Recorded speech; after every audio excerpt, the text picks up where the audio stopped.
மிக மிக முக்கியம். இந்த உலகத்தையே நீ ஆட்சி செய்ய வேண்டும் என்றாலும் அதற்கு மிக தேவை கல்வி, பொறுமை, விடாமுயற்சி, தன்னம்பிக்கை. இவையெல்லாம் இருந்தால் நாம் வெற்றி பெற முடியும். வாழ்வின் ஒவ்வொரு நிலைகளிலும் நமக்கு வேண்டியது விடாமுயற்சி, கடின உழைப்பு, மிகப்பெரிய ஒரு போராட்டம், லட்சிய வேட்கை.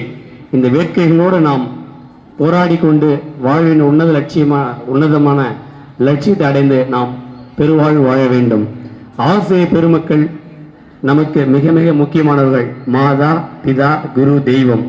நம் ஆசிரிய பெருமக்கள் கூறுகின்ற ஒரு வார்த்தைகளும் நம் வாழ்வினுடைய ஒளி விளக்காக எடுத்துக்கொண்டு படிக்க வேண்டும். நம் ஆசிரியர்கள் நம்முடைய வழிகாட்டிகள். மாணவர்கள் ஒவ்வொருவரும் போட்டியாக இருக்கட்டும், கல்வியாக இருக்கட்டும், வேறு ஒரு விதமான போட்டிகள், ஓவிய போட்டி, விளையாட்டு போட்டி, கட்டுரை போட்டி, பேச்சு போட்டி, பல்வேறு போட்டிகளில் நம் மாணவன் என் வகுப்பு மாணவன் சேர்ந்து அதில் வெற்றி பெறுவென்றால் என்னுடைய வெற்றியாக தான் கருதுவார்கள் நம் ஆசிரியர் பெருமக்கள். அவர்கள் நீங்கள் பெறும் வெற்றியை அவர்களுடைய வெற்றியாக கருதுவார்கள். அவர்களுக்கும் மகிழ்ச்சியை தர வேண்டும் என்றால், நம் பெற்றோர்களுக்கு மகிழ்ச்சியை தர வேண்டும் என்றால் போட்டியில் பங்கெடுத்துக் கொள்ள வேண்டும், படிக்க வேண்டும், முயற்சி செய்ய வேண்டும். நாம் மிகச் சிறந்த மாணவர்களாக வர வேண்டும். ஒழுக்கம் விழுப்பம் தரலான், ஒழுக்கம் உயிரினும் ஓமப்படும். நம் பள்ளி குழந்தைகள் ஒழுக்கத்தை மிக மிக கடைபிடிக்க வேண்டும். மிக மிக முக்கியம். ஸ்டூடெண்ட்ஸ், ஸ்டாண்டர்ட் அட்டென்ஷன் இருக்கக்கூடாது, ஸ்டாண்டர்ட். ஸோ நமக்கு தேவை கல்வி. இந்த மாபெரும் மேடைகளில் நம்முடைய பள்ளி தாளாளர்கள் எல்லாம் உட்கார்ந்திருக்கிறார்கள். அவருடைய உழைப்பு நேற்று இன்றைய உழைப்பு இருக்கின்றது. மனிதர்களின் சாதனை மறுநொடியில் நிகழ்வதல்ல, அது ஊர் உறங்குகையில் விழித்திருந்த உழைப்பின் ரகசியம் எது. பல்லாண்டு காலமாக உழைத்துதான் இந்த நிலையை இவர்களெல்லாம் அடைந்திருப்பார்கள்.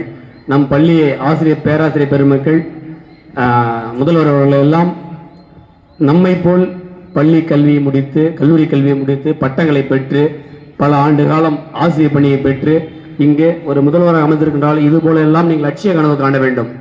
நீங்கள் உங்கள் லட்சிய கனவு மிகப்பெரியதாக இருக்க வேண்டும். விஞ்ஞானியாக இருக்க வேண்டும், மாவட்ட ஆட்சியராக இருக்க வேண்டும், மாவட்ட காவல் கண்காணிப்பாளராக இருக்க வேண்டும், உயர்ந்த ஒரு கல்வி அதிகாரியாக இருக்க வேண்டும், கல்லூரி பேராசிரியர் இருக்க வேண்டும், பள்ளி ஆசிரியர்களாக வர வேண்டும் என்ற பல்வேறு எண்ணங்கள் இருக்க வேண்டும். ஒரு இந்திய விஞ்ஞானியாக வேண்டும், ஒரு அணுத்துறையில் விஞ்ஞானியாக வேண்டும், ஒரு மண்ணியல் துறையில், ஒரு விண்ணியல் துறையில், பல்வேறு துறைகளில் விஞ்ஞானியாக வர வேண்டும். நாம் வெற்றியாளராக வர வேண்டும். நீங்கள் கனவு காண வேண்டும்.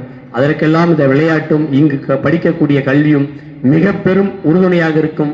நம்முடைய அறிவையும் சிந்தனையும் விசாலப்படுத்தும்.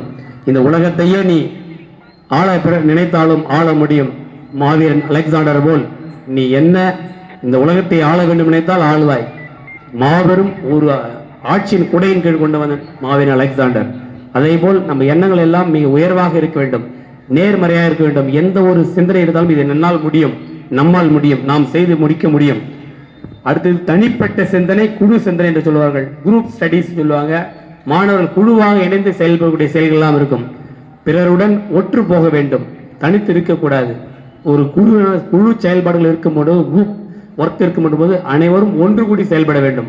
அது நம் ஒற்றுமையை காட்டும். இந்தியர்கள்